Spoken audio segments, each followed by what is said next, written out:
Hi, dear friends, some words of Torah for Parshat Noach. After the great flood, Noach planted a vineyard. The very next verse tells us that he drank from the wine of the vineyard and got very drunk. This led to a shameful exposure of Noach to his sons and the unfortunate aftermath.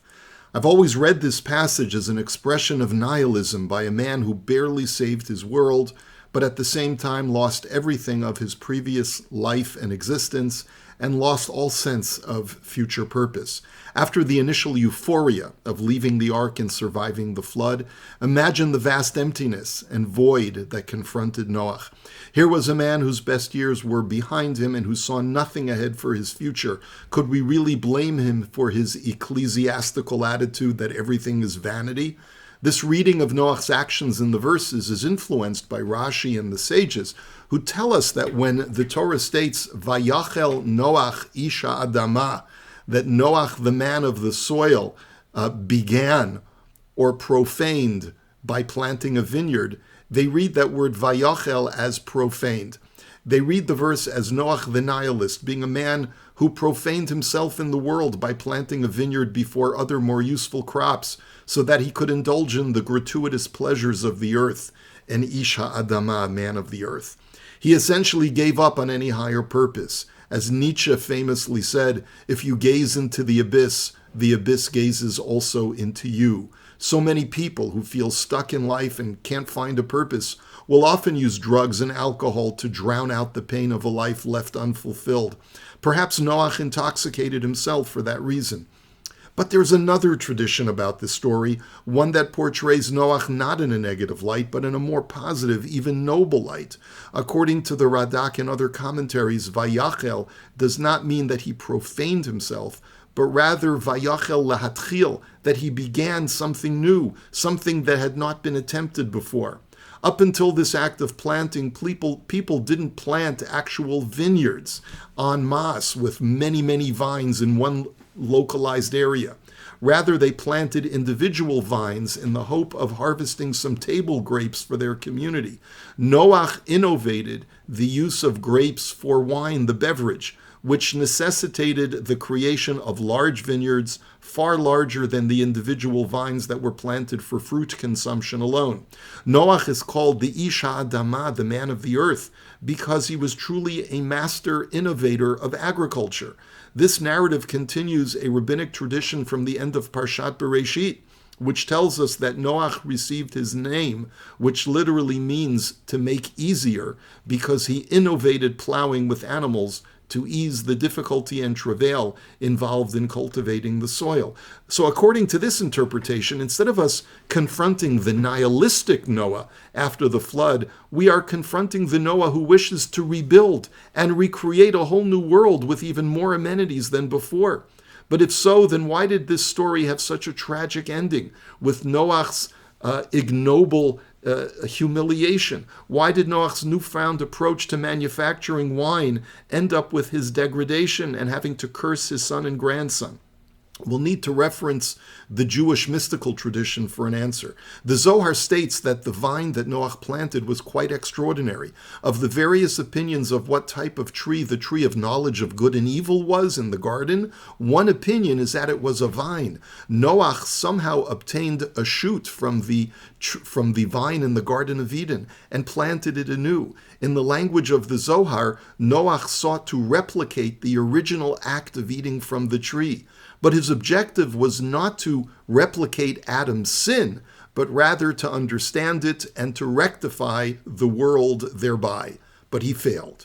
He became intoxicated and wallowed in his tent because he could not withstand the great temptation of the tree.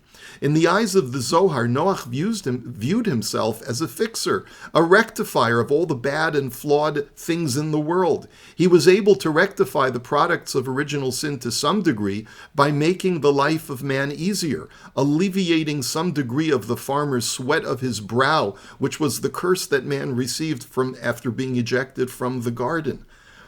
What was Noach seeking to rectify by replanting the tree of knowledge and trying to eat of it again? we are treading on a very deep and esoteric territory, but let's attempt a cursory understanding.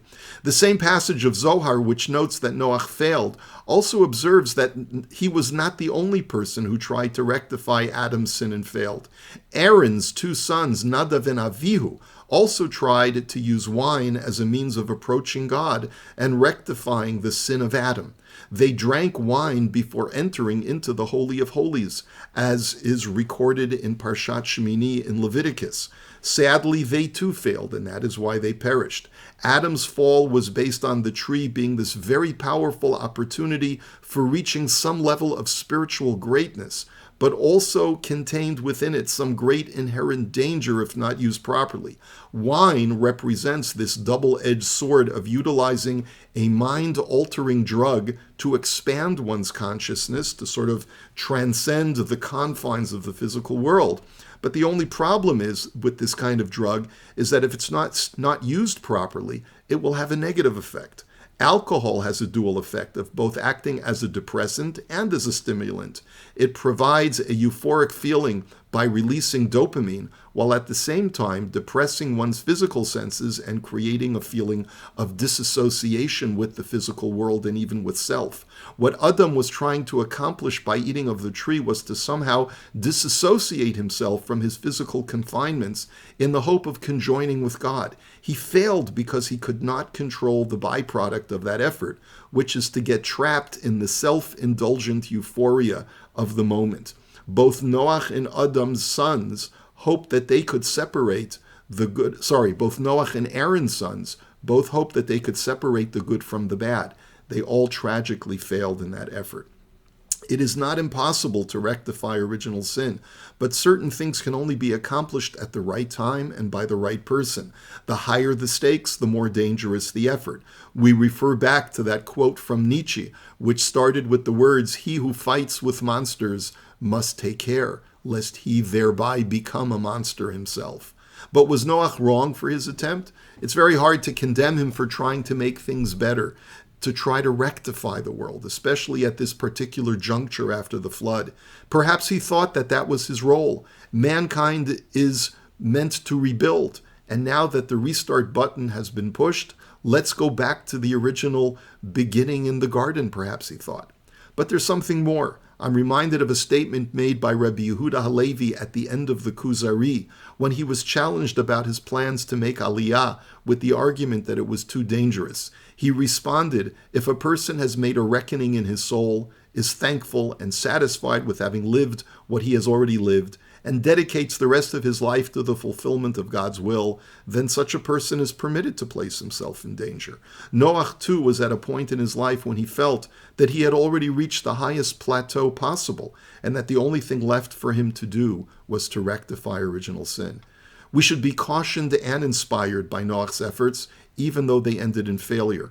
We should be cautioned to never fly too close to the flame of life lest we get burnt.